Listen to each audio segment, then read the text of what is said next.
lives. So these days, I say to leaders, you need to care.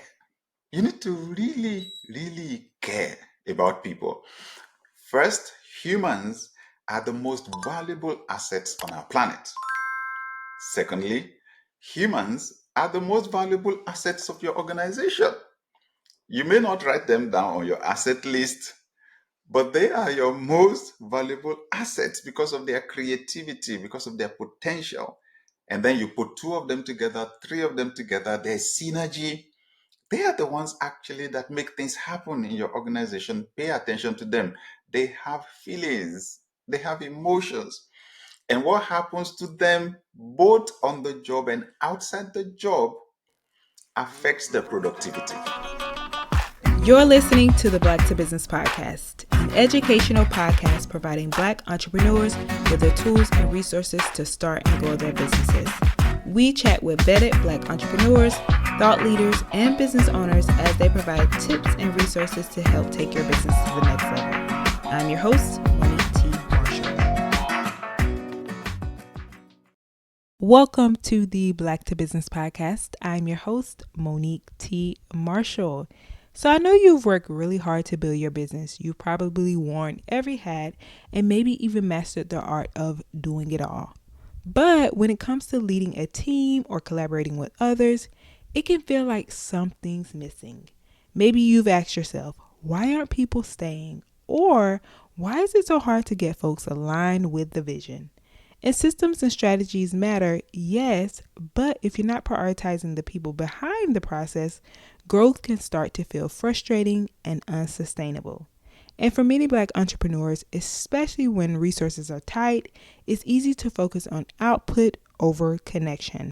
That's why in today's episode, we're diving into the heart of leadership with none other than Dr. Sam Adeyemi. Dr. Sam is a global speaker, executive coach, and the founder of Daystar Leadership Academy, where he's trained over 52,000 leaders across the world.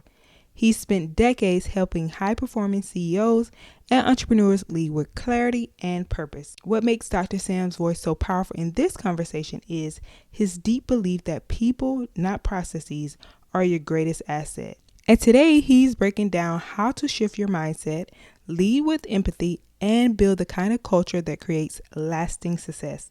So whether you're just starting to build your team or stepping into a bigger leadership role, this episode will help you see leadership in a whole new way and also give you practical steps to lead from the inside out. So let's get into it. Dr. Sam, welcome to the Black to Business Podcast. Such a treat to have you on the show, and also such a treat to also have you as my first video guest. So welcome to the Black to Business Podcast. Wow, thank you so much, Monique, for having me here. And it's an honor to be your first guest on the video podcast. Yes. And before we get into the conversation, I would love it if you could share a little bit about your background, your story, and how did you get to where you are today? Oh, thank you so much. Okay, so the first part of it, I was born into like a middle class family. My dad worked for the government and then he left and started his business. He was a building contractor. My grandfather was also a builder, right? So it was like family tradition. So I studied civil engineering in college because it was like my place was waiting for me. I was a director in my dad's company before I was through college. The only problem is that by the time I was through college, the business was not there anymore. And this was back in Nigeria, right, in Africa. And the economy was going through a very bad season, and he wasn't getting any jobs. Now, that period was a very difficult period for my family. And then I graduated college, right? I couldn't get a job. 6 months, 1 year. Oh my God. I despaired. The future looked so bleak. My dad struggled to pay the rent. One instance, I went with him to the court when the landlord took him to court because he couldn't pay the rent and all that. And there were days we woke up and there was no food in the house. It was really tough. So I became desperate and I was trying to find out, is there any method? Are there any principles, that could at least guarantee my outcome later in life? I would want to know if there was any. And I began to read books. And I remember I bought a used copy of Tough Times Never Last, but Tough People Do by Robert Schuller. And it became a game changer for me, right?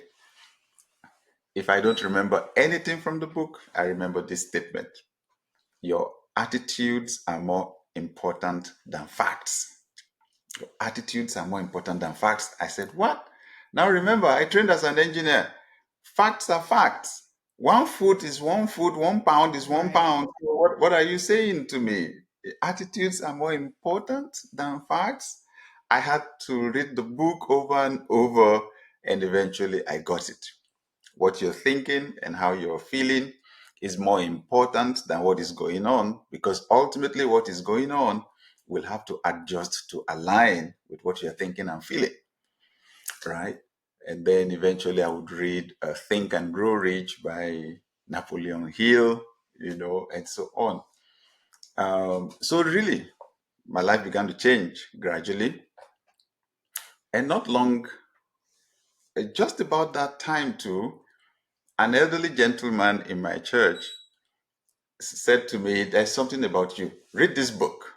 So he gave me a book to read that turned out to be the first leadership book I would read: Learning Christian Leadership by Donald S. Altman. The book changed my life. How? The author said, if you believe those old ideologies that imply that few people are born to lead, everybody else is born to follow, he said, you're mistaken. Those ideologies are dead. He said, if you believe the Bible, that God created man in his image and gave man dominion, and you look at what man has accomplished, you've got to accept every single person has the capacity to influence other people and to influence our environment. Everyone has the potential to lead. The author listed the qualities of a leader and said, whoever you are, look through these qualities, you'll see you have some of them already. The ones you don't have, you can cultivate. Now, the book had such a great impact on me because I did not think I was a leader, or it was people like me, that should lead. Because I am introverted, I used to be extremely shy. If you found me in a group and you asked someone to volunteer to lead the group, I would be the last person to offer myself. But this author was able to convince me. I saw that I had some of the qualities already. So that change, that switch, right, gets coming to the point where I accepted that I have leadership qualities and I can lead. That was a turning point in my life. The qualities I did not have, of course, as an introvert, the first one had to do with communication. I had a problem expressing myself and I did not enjoy small talk. Okay. Right. So I began to look for a way to fix that. That became my personal development goal. Then I saw a book and I bought it: How to Win Friends and Influence People by Dale Carnegie. That's a good one. That's a good I one. underlined almost every sentence in the book. I was practicing. My friends that are extroverted laugh when I tell them, look, what comes to them naturally, I had to read in a book and practice how to start a conversation, what people like to talk about, how to keep a conversation going, and all that. How the big thing though is I just found out from that moment, any group where I found myself, I began to literally float to the top, right? Literally float to the top. Fast forward some years later, I just had this strong inspiration to go on radio and to begin to teach people basic principles for success back in Nigeria. And that was 30 years ago. I went on radio. Even though I had a fight in my head, I was asking myself, what gives you the authority to teach anybody how to succeed? Are you successful yet? Right? I'm glad that I did it anyway. I did it afraid. I didn't have the money, but I did it. The money showed up. The experts showed up who helped me to produce a high quality, broadcast and all that. Everything panned out, and the broadcast was a hit. Because this was back in Nigeria, right? In Africa, where there's a lot of poverty, a lot of deprivation. So I got to realize, wow, if you really want to succeed, don't focus on yourself. Don't focus on your problems. Other people are just like you, right? Help That's enough people it. to solve their problems, and you find yours are also solved. So it's the broadcast was a real big hit. Eventually, I went on TV, and then along the line, my wife and I founded a church in Nigeria, Lagos, Nigeria, and we have some 40,000 people attending online and on site at the weekend. Uh, and then I then got, okay, then I started the leadership school. Because the more I studied success, the more Yeah. I got to realize actually at the highest level of success, you help other people to succeed. You empower other people to succeed. So I realized, okay, at the highest level of success, it's leadership actually. It's leadership that you do. So I took interest in leadership. I then saw the huge gaps in Nigeria, in Africa, globally, huge gaps when it comes to this leadership issue. So I decided, good, I'm going to become an expert in this area. I did my master's degree in leadership. Then eventually I did my doctoral program in leadership here in Virginia. Along the line, I had started a leadership school. We call it Daystar Leadership Academy. That was some 23 years ago. We've had over 50,000 people come through our training in the leadership school. Wow. Right. So now, gratefully, so I work out of Atlanta and Mm-hmm. Lagos area, and I speak at conferences globally, and I do coaching for leaders. Now I have this huge burden for people who lead. It's one thing for you to be an expert in your field, for you to be able to make a lot of money and you rise to the top in your profession. However, a lot of founders and CEOs tell me some of their best hands have poor people skills. Even though they make the money for the company, they Yes. hurt a lot of people in the process. So So I spend most of my time now advising leaders, coaching leaders, and that gives me a lot of fulfillment. That is a phenomenal story. Like all the things, I feel like that's the podcast right there because it's your journey of just like you said, pushing past the fear. And I think so many people can relate to that. And knowing that there's a leader in all of us, we just have to tap into that. And I am so glad that you're here because today we're actually talking about what you just said is putting people like poor people skills. But for us today, we're going to talk about people first leadership and why leaders must prioritize people over processes. So, Dr. Sam, if you could just start with one, I want to understand this people first leadership. So, you've coached, as you mentioned, CEOs around the world and trained thousands through your leadership academy. What have you really observed? You talk about the lack of people skills. What are some of the other blind spots when it comes to people that you see? Oh, well, um, the people that rise to the top in almost every organization have strong drive. They're driven, they're goal oriented. And one of the major reasons why they rise is because they achieve results, right? They get the results. However, there is the likelihood that we put more focus on the tasks, on the work, on getting the results, and we just treat people like they're expendable, right? They're just part of the Mm-hmm. process, right, of achieving the results. Something significant happened as we were coming out of COVID. We had what we call the great resignation. A lot of people left their jobs. And I think it's because COVID COVID was like a storm that revealed the foundations of buildings, right? Shook This everything is up. true.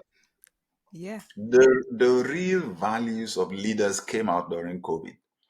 And some people saw their leaders actually valued money over people, valued power over people, right?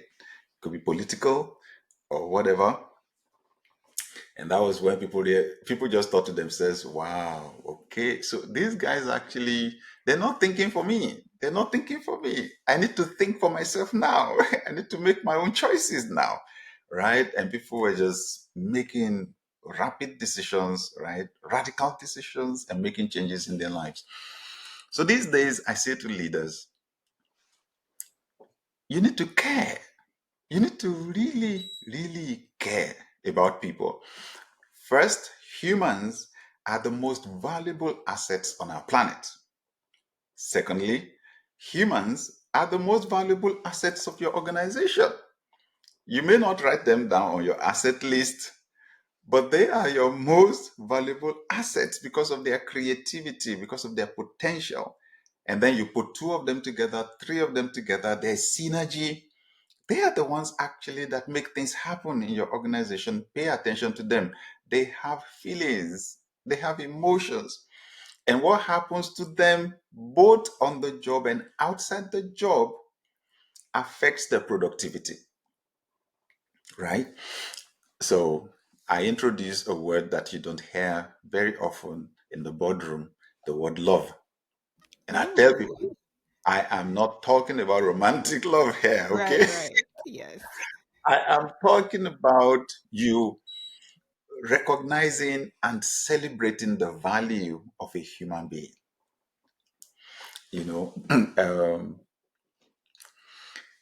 believing that the human being is the most valuable asset on our planet, treat them like that. Treat them like they're important. Treat them like they have value. Pay attention to them. Care about them. It can't just be about you working, serving with you. Yes, they're helping you to achieve your goals, but it should also move them in the direction of the achievement of their goals.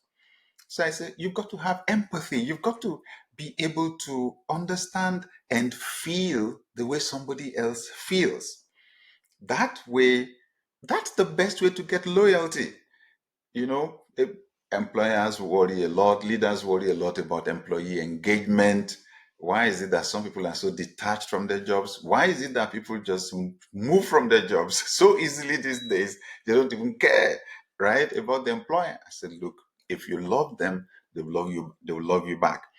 If you care about them, then they'll care about you. When they care about you, they'll do anything to help you achieve your goals. We That say is good. there are different levels of leadership. At the lowest level, you lead because of your title and your position. People obey you because you're the boss, right? And we tell people that's the lowest level.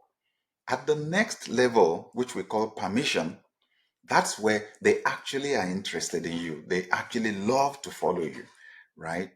How do you get that to happen? That's where that care, that love, that empathy comes in, right? It's when they really like you. Okay, some people call it the law of buy in. When people Yes. buy into the leader, then they can buy into the leader's vision, right? If you care about them, they'll care about you. You need to know about their family life. Do they have kids? Do they have a spouse? Ask. If they show up at work and they're looking sad, you need to pick that. A sad person is not going to give you the best quality of work. Anyway, This is true. you got to know about their birthdays, about in fact what matters to them the most, right? You need to find out what those things are. Just care about people and prioritize them. When they care about you, I promise you, once they have that desire to follow you, to serve with you, they Mhm. will help you to achieve your goals.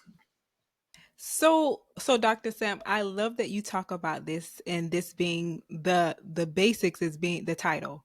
And so one of the things that comes to mind for me is but people have been doing it for so long a certain way. So how do you have that mindset shift to now go to people first? And we have a lot of people who are in the early phases of business or just growing. So what advice will you give to them if they're in that situation?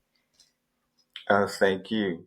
So, honestly, like you said, what's more popular, you know, is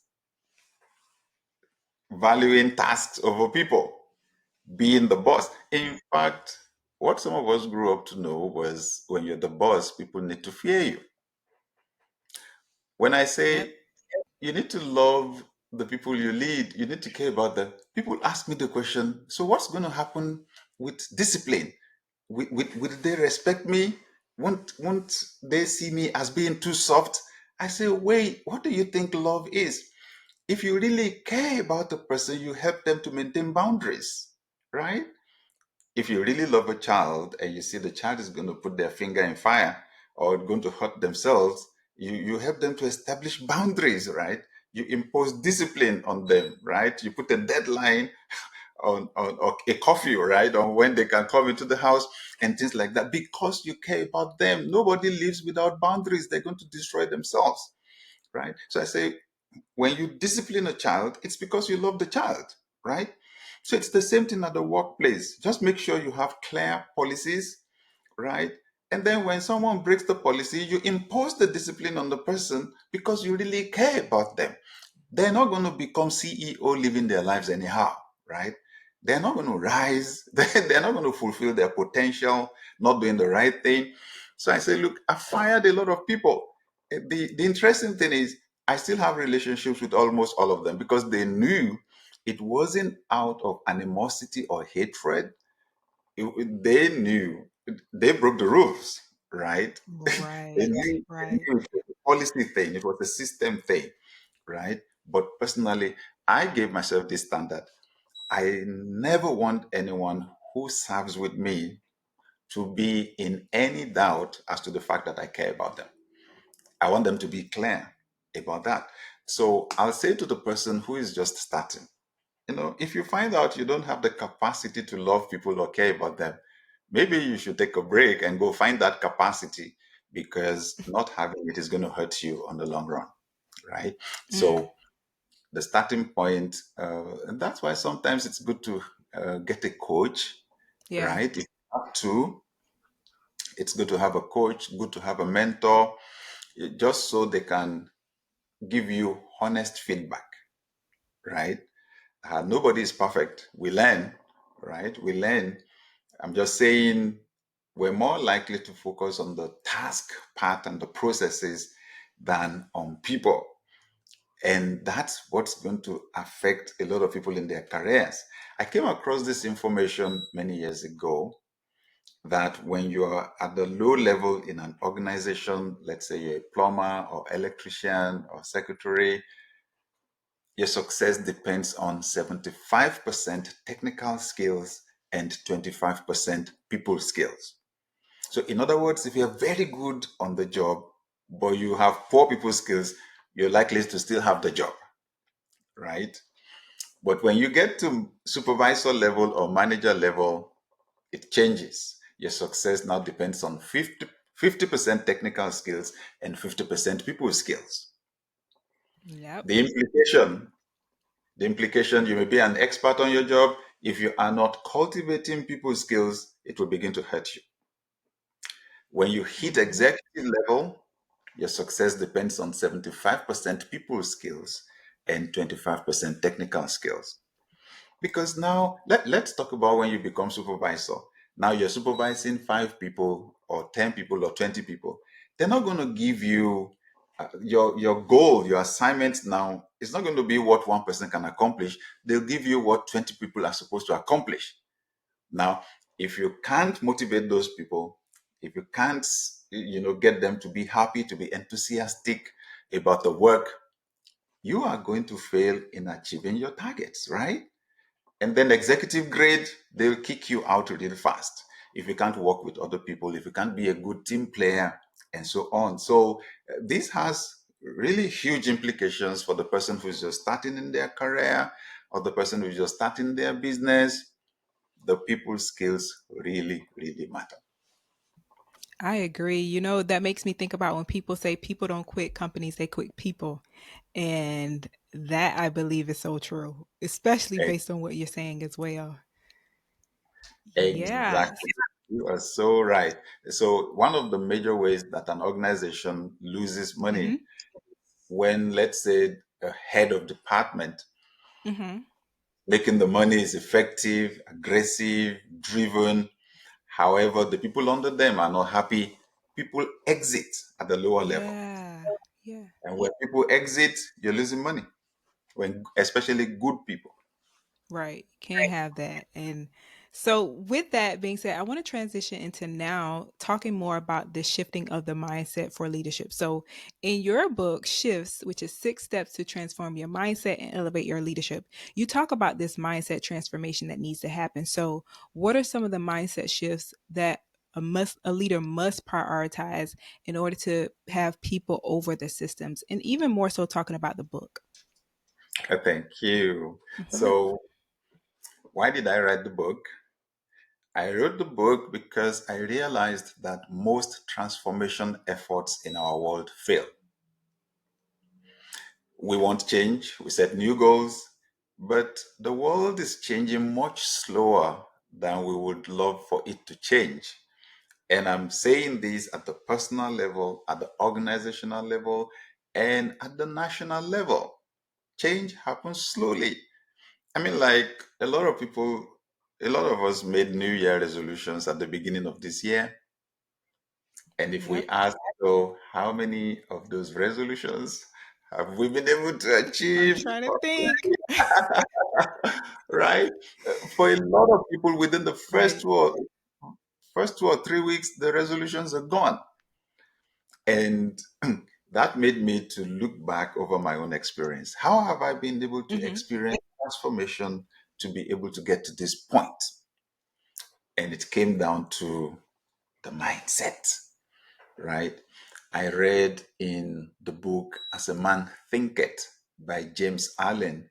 He said, you cannot travel within and stand still without. You cannot travel within and stand still without. In other words, the way our world has been created, your outside will always run to catch up with your inside, right? Um, and then I heard from Pastor Rick Warren in California. Hmm. He, he said, the heart of the matter is a matter of the heart. Wow. The heart of the matter is a matter of the heart. I think that when we want to create changes in our lives, we don't go deep enough.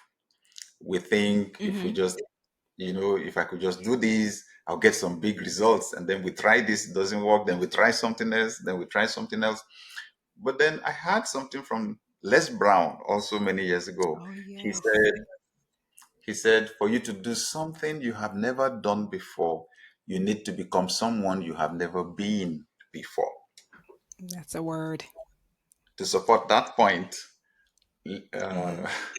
Leonardo DiCaprio, the actor, he said, every new level of your life will require a different you. Every new level of your life will require a different you. So Yes. I realized that was it. I found a way to program my heart because I was asking many years ago, how do I change my heart? How do Hmm. I change my heart? The poor person thinks the major difference between them and the rich person is the money in the account. But the rich person knows it's more than that.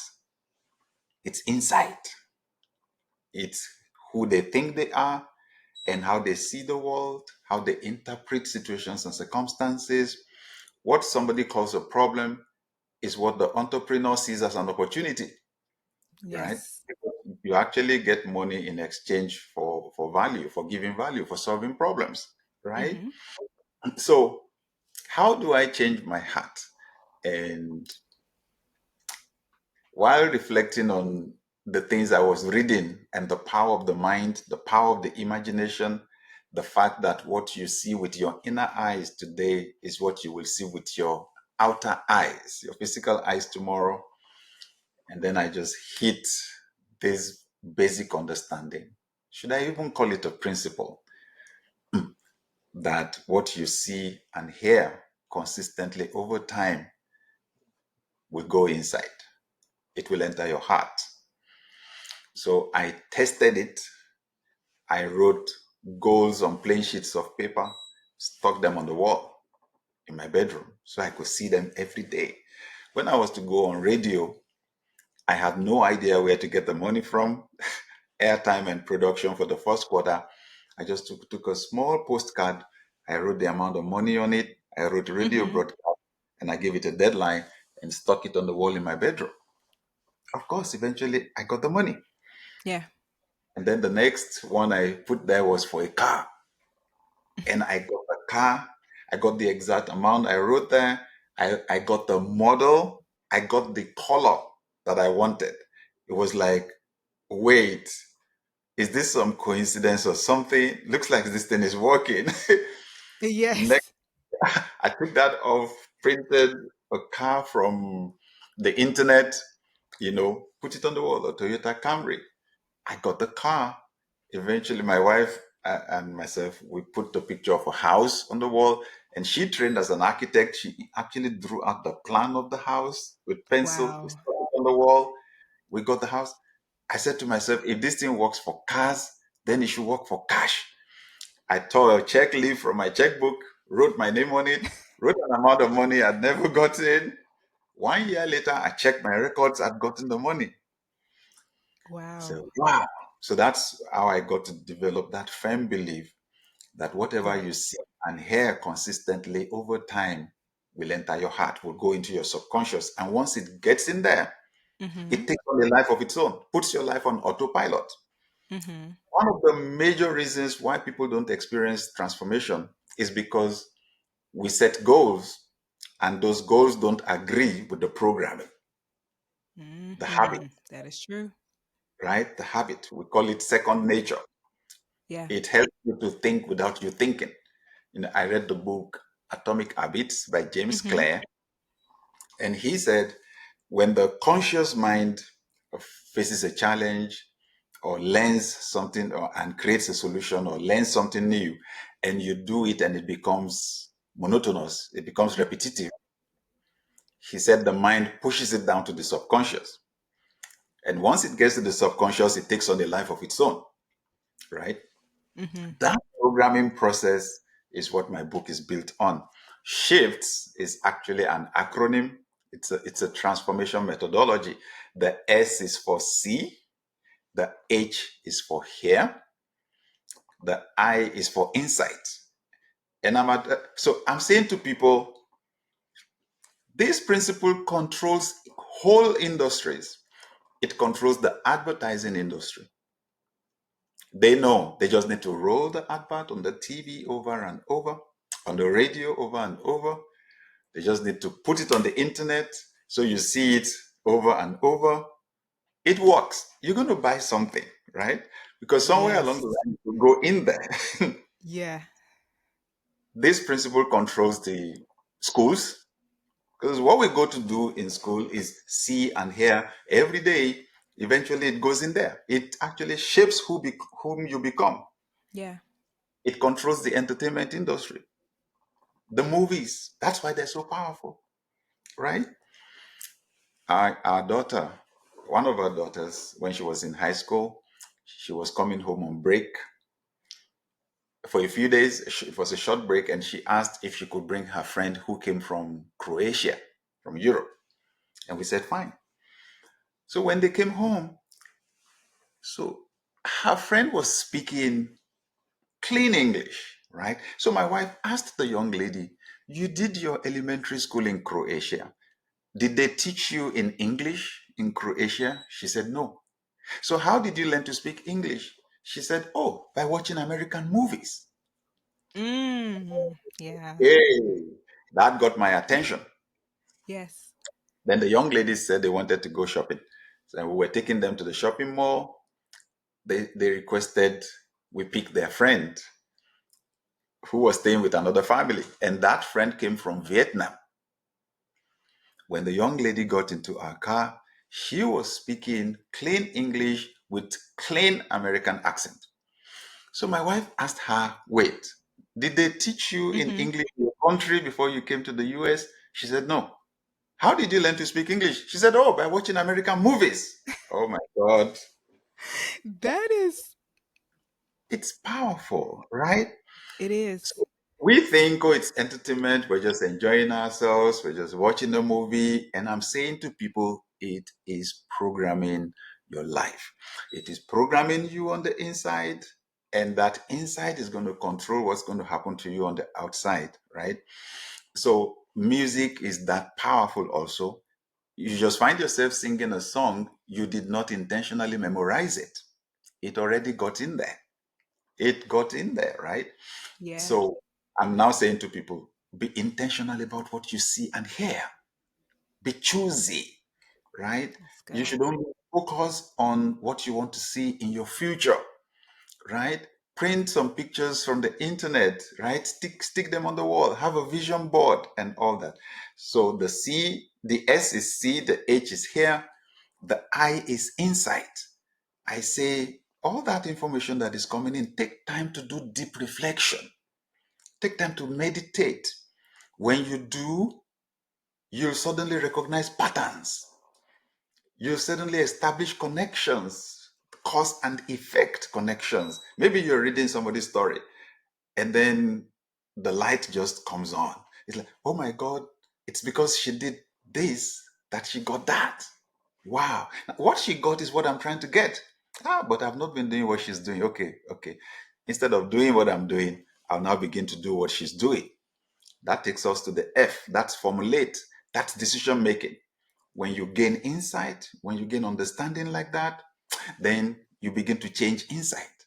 You make decisions that you're going to change your habits, right? That's our formulate. The T is transform. That's where you take action.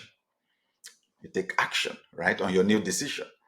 And when you take that action over and over and over, it becomes a habit. Mm-hmm. Then the S is succeed. The S is succeed. You take the right action, you succeed, you find what works, and then you do that over and over and over, and being successful Mm-hmm. becomes a habit for you. So the first four chapters, I take time to explain the methodology. And then in chapter 5, I wrote on personal shifts, how to apply it to your life. Chapter 6, professional shifts, how to apply it to organizations. Now, as a leader, can you help people? You know, can you be intentional about what people see and hear in your organization or your group? So, and I share stories of how I have applied the principles, how you need to share your vision over and over, how you need to share your values, talk about your values over and over, use stories, and how you actually need to be intentional about the environment in your office if you have one. And I even wrote there how I actually challenged and continue to challenge the people that serve with me to travel locally, That's travel good. internationally. Yeah, because traveling changed my life. traveling, Mm-hmm. traveling redefined normal for me, right? Traveling is a Yes. decision. And then in the last chapter of the book, I write on global shift, and I actually Mm-hmm. wrote how to apply the methodology to transform whole nations using the education industry, using entertainment, and different sectors like that. I love it. So I was over here writing all the notes. And so Dr. Seb, you've walked us through these things. And what I love is that you're giving people tactical advice on how to actually do and implement. So once you are doing and implementing, how do you know that it's working, shifting from what you were doing to now this people-centric leadership? How do you know that what you're doing is working? Well, it's in the results. It's Mm-hmm. in the results. It's in the success. That because that's the overall goal. You want to be able to set goals and to achieve them as a leader. And remember, the goals are now not what you can accomplish only on your own. It's the ability to get 50 people to achieve goals. It's the ability to get 100 people to achieve goals. I define leadership as the ability to influence one or more people to achieve goals. Ability to influence.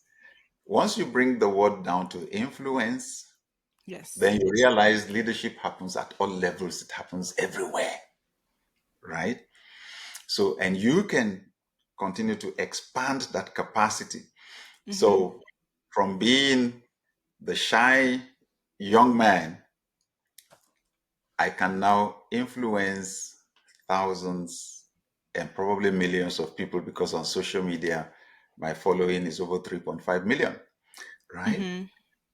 And it's in cultivating um, those qualities. And the Yes. primary one is having genuine love, genuine care for people. You take the attention away from yourself, you turn it to other people. Leadership is others centric, it's others centered, right? So I'm always looking at people and wanting to solve the problems of this world. I hate to see people suffering, right? I've been through Yeah. it. I've been through Mm-hmm. it, and I think it's beneath human dignity for a human being not to have food to eat, not to have a house to live in, not to have clothes to wear, and then not to even discover their gifts and to be able to release and unleash their potential and to use their gifts to serve humanity. That's big for me, right? And come to think of it, it's a whole lot easier now. The technology is there. When I went on radio 30 years ago, there were few radio stations in my city, right? And unless they accepted your broadcast, there was no way for people to hear you. But here we are today, everybody has their phones and they have their social media accounts. And that phone is your TV station, it's your radio station, it's your newspaper. Anything you have to say to the world, you throw it out and it goes global potentially in that instant. Yes. The opportunities are huge. The major shortcoming we're going to have is selfishness or self-centeredness. Is if all of us keep focusing only on ourselves and how we can improve just our own lives, at the end of the day, we just find out collectively we're not making that much progress. So that's why these people centered leadership is so important. Once you turn the focus on other people and you begin to develop and expand that capacity to influence people from 2 people to 5 to 10, you'll see it first in your promotion in your organization if you work in one. If you're an entrepreneur, you'll see it in the growth, the expansion of your business because your capacity to achieve results will be multiplied. I love that you talk about this one because it's again showing us how to do the things and the impact that it can have on our organization. If people don't like working for you, then the organization will fail. And one of the things you also talked about is that you don't like to see people suffer and also that love that's there in the heart. So for people who are listening, how do you balance that empathy with also that accountability when you're putting people first? Thank you. So basically, we also learn, we also need to learn to run organizations, right? That's a skill on its own. We've got to learn to build systems. If you are running an organization, you must learn how to build and run systems.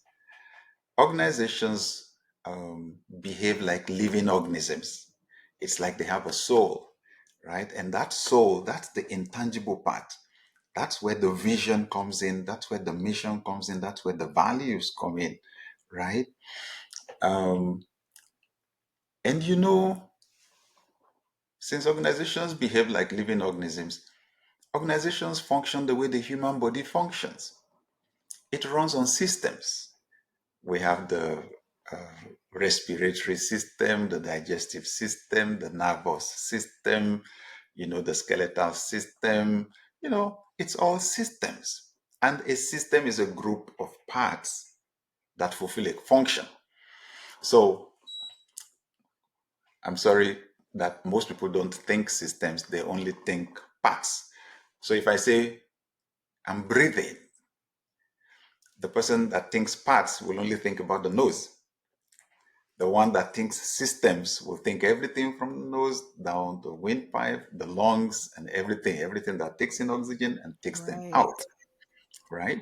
So the vision, the plans, the goals of the person that thinks systems will always be bigger than that of the person that thinks parts.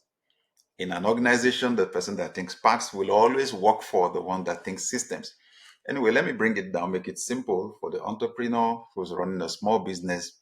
At some point, if you're getting the business right and you're getting more customers, you're going to get to a point where your health is going to break down, very likely, or you're going to experience burnout, you're going to be frustrated because your business is now demanding more resources than one person can afford. Many people get stranded at that point, and that's where the leadership comes in. So I say, look, take a piece of paper and break your organization down into departments, right? That chart, that organizational chart, write your position as CEO and founder, draw that line, and then put some boxes there. One will be, should we say, production, and one would be sales and marketing, and one would be, administration, IT, and finance. You just break it down, right? And then you decide which of those things you're going to contract somebody to do. Maybe you don't need to hire someone full time, but you need to get somebody to help you manage your finances. Maybe a CPA will help you to look at the finances once a week or something. An IT person that will help you look at your website, and social media and things like that, you know. So, um, so, and then you begin to hire people when you need to hire that have expertise, right? Make sure you hire people that have the qualification. Now, as you do, the rules for working together need to be clear. So I say you need to begin to establish policies, right? In this organization, this is our vision, this is our mission, this is what is right, this is what is wrong. That's when you can hold people accountable. It's difficult to hold people accountable when they don't know what is right and wrong, when they don't know what they're supposed to do. If you're going to give someone a role to occupy, they need to have a job description and they need to be clear about what their target is for this year, for this month, for this week. They need to be clear. So now the fact that you love someone does not mean that you don't give them clear targets, that you don't have policies, that you don't define what is right and wrong. In fact, when you really love people and care for them, that's when you establish all those things. And that's when accountability becomes realistic because people know what is right and wrong, right? And what you want to do if you really care is to empower them to be able to do what is right. The fact that your leader doesn't mean you should be, watching over people to catch them doing what is wrong. And then you scream, you scream and tear everywhere apart. Oh no, some leaders behave like that. That's not the job of a leader. Actually, your job is to teach them, it's to train them, is to empower them. You read something in a book that is going to be really helpful for them. Oh, help loan them the book to read or share the thing with them. Training is going to be constant, not only yours. If you find some training program going on somewhere, maybe online or so on, yeah, pay for them to be able to attend the training. The better they get, the better your organization or your work is going to get. So, yes, love and accountability actually go very well together. Dr. Sam, this has been amazing. I feel like it was a masterclass episode. And Thank also, you. I know you're welcome. And I know people who are listening, they're like, okay, this was so fruitful. What are some of the other ways that they can work with you? If you could talk more about your company and your offers and how you help others with the leadership. Thank you. um, You're welcome. so basically, I speak. I speak at conferences, um, and then I do training. So some organizations invite me to do training for their staff. Uh, I speak a lot at board retreats. You know, because the leaders really, really need help, need clarity, need uh, okay direction, and then sometimes some CEOs just say, look, I want coaching for myself, right? CEOs or COOs, yeah. There are people who sign up with me like that. So I do executive coaching, right? And then I also organize events, right? I have conferences that I do around the world. Uh, September this year, Saturday, September 13, for example, will be at the College Park Marriott at Hyattsville in Maryland. We're Okay. calling it we call it the Shift Conference, right? The Shift Conference. It's usually a big conference. We have two sessions. The general session, 10 a.m. to 1 p.m. That's for everybody. And then we have a break, a short break. Then we have what we call the VIP session. And that's for executive leaders, right? It includes lunch. And then I go deeper into strategic leadership. I talk about the X factor that can disrupt their businesses at any time and blindside them, right? And then we quickly do what we call scenario planning, and we explore, okay, the next 1 year, what are the major disruptions that could come through technology, that could come through the economy, that could come through government policies and things like that. And then I say, okay, you're an entrepreneur. You don't run from problems, you run towards them. Because when you solve problems, you make money. Fine. Show me the money. What are the opportunities in these potential problems, right, that we've seen? And that really helps. And then I talk about how they can fortify their organizations to withstand those disruptions that are coming. And that includes building systems and then strengthening their own leadership. Then I have this other event that I call the Business and Leadership Accelerator Roundtable. There we have just usually 15 to 25 C-level leaders. I had one in Toronto a few weeks ago, right? Just 15 to 25 leaders. Yeah. And I talk about how they can set big shift goals, right? And how they can go about executing. And then we go into this discussion. And because it's usually brilliant people in the room, the Yes. interaction, it's usually phenomenal. So if people want to find out about these programs that I run, they can go on my website, samadeyemi.com. It's my name, SAMADEYEMI.com. They can also go on social media. If they type my name on any of the social media platforms, from X to Facebook to Instagram to LinkedIn, I'm there and I post very helpful content there. And in my bio, in my profile, they will see a link to my link tree. And on that link tree, all my offers are there. I have an inner circle that I meet every month. And then I do coaching, I do speaking, all those things are there. Oh, by the way, we're preparing also for an event.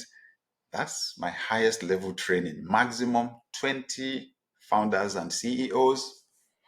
We do Yes. that. So people come from different countries for that. We call it the High Impact C Suite Leadership Retreat.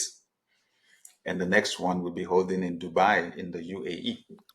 Wow. Okay, so we will definitely put all of this information in the show notes. And also, like you said, people can follow you, but that's amazing. I love Thank you it. so much, I Monique. Yeah. And my final question is, what does it mean to you to be black in business? Thank you. It means financial freedom and it Hmm. means empowerment, right? So many years ago, I mean, especially like I said, I grew up in Africa and then I was struggling so hard to be successful. And then I got to hit the fact it's not going to happen as long as I You focus on yourself. So I turned the focus on people. And that was when I started asking, so what do people need around here? What are people's needs? What are their problems? And poverty came number one. Remember, this was Africa. Mm-hmm. Yeah. Poverty came number one. I had to ask myself, okay, so how do we solve the poverty problem really? How do I help people to solve the poverty problem? That's where I got to hit on entrepreneurship real big. Yeah. I got to appreciate entrepreneurship, the freedom it gives you to leverage your time, which is your most valuable resource. And it's a convertible resource, right? When I, te- as I, te- I've been teaching for years on entrepreneurship. I have seen thousands of people start businesses. Some of them are very big in businesses now. Those conferences that I mentioned, some of them actually sponsor, they're sponsorship partners for my conferences now. It's amazing. People who've been listening to me for 15, 20, 25 years. It's amazing. And they're able to support us with a lot of money to make, because they see the value of what I'm doing. And I say, look, I want to teach more people leadership. And they say, we're going to support you. We're going to support you to make it happen. Yes. I love Right. that. So it's the freedom that it gives you to convert your time, right? The freedom it gives you to leverage your talents, right? The fulfillment that it gives you to contribute to the society. Because when you sell products and services, the people that buy pay taxes. At the end of the year, your business pays taxes. You employ people who pay salaries, they pay taxes, right? You deduct the taxes. So you're contributing to the society in amazing ways. In Africa, when you employ one person, and I believe it's the same in the Black community, you employ one person, you're actually sustaining maybe two, three, four people, because that one person who has a job is going to be able to Mm-hmm. help some more people, right? Put a roof over the head of some people and at least provide food for some people and so on. So I am a big promoter of business in the Black community because I think it's our opportunity uh, to create wealth very fast. Yes. Again, I can't thank you enough for being on the show and just providing so much value, insights, and just doing the work that you do. And we appreciate you. And again, thank you for being on the Black to Business podcast. Thank you so much, Monique. This has been an exciting conversation, and all my best to you and to your audience. Thank you. This conversation with Dr. Sam was a powerful reminder that leadership is not just about getting things done. It's about how you make people feel while getting there. As Black entrepreneurs, we often carry the weight of building something meaningful from the ground up. And it's easy to get caught up in survival mode. But today's episode showed us that when we center people, our teams, our clients, and ourselves, we unlock a deeper level of impact and success. So, here are three key takeaways. People are your most valuable asset, not just a part of your process. Empathy, care, and clear communication are essential leadership tools. True transformation begins with shifting your mindset and leading from within. And to dive deeper into Dr. Sam's work and also grab the resources that he mentioned in the episode, you can just head over to blacktobusiness.com/260. And if this episode spoke to you, share it with another entrepreneur in your circle who's also growing in their leadership too. And I just want to say thank you so much for being a part of the Black to Business family. And I can't wait to see you back here next week, same time, same place. But until then, keep building boldly and keep pushing the culture forward. Later.